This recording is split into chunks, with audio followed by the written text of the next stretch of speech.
นต์ในเรื่องของบริษัทนารวยของเรานะครับในเรื่องของเมตานารวยของเราแหละ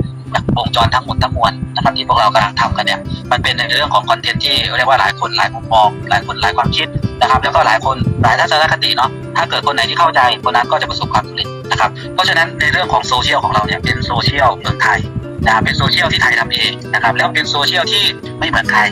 นะครับเราเนรมิตเองได้โซเชียลที่มีสวัสดิการถ้าเกิดเราจะเน้นในเรื่องของเมตานะครับเราใช้คำว่าโซเชียลที่จัดสวัสดิการนะครับแล้วในเรื่องของระบบของบริษัทของเราเนี่ยเป็นระบบบริษัทที่เรียกว่ามีสวัสดิการให้ทุกคนนะครับเป็นเอาเป็นว่าศูนย์รวมทุกอย่างที่ที่ตรงนี้นะครับทุกคนก็จะเป็นในเรื่องของอาหารการกินอะไรต่างๆคือจะมีทั้งหมดเพราะฉะนั้นเราจะเป็นศูนย์รวมศูนย์กลางของคนทั่วโลกนะครับนี่คือคอนเทนต์นะครับที่พวกเราสามารถที่จะไปพูดไปคุยได้เลยเพราะว่าระบบของพวกเราออกแบบด้วยพวกเราเองนะครับไม่ใช่ว่ามาร์ค ซักเคอร์เบิร์กมาออกแบบให้ไม่ใช่ว่าทาง TikTok เขามาออกแบบให้เพราะฉะนั้นบริษัทนารวยคือศูนย์กลางนะครับที่จะเป็นศูนย์กลางของทุกคนเลยทางรอดคือ นารวยนะครับประมาณนี้ครับคอนเทนต์ของเราเนาะ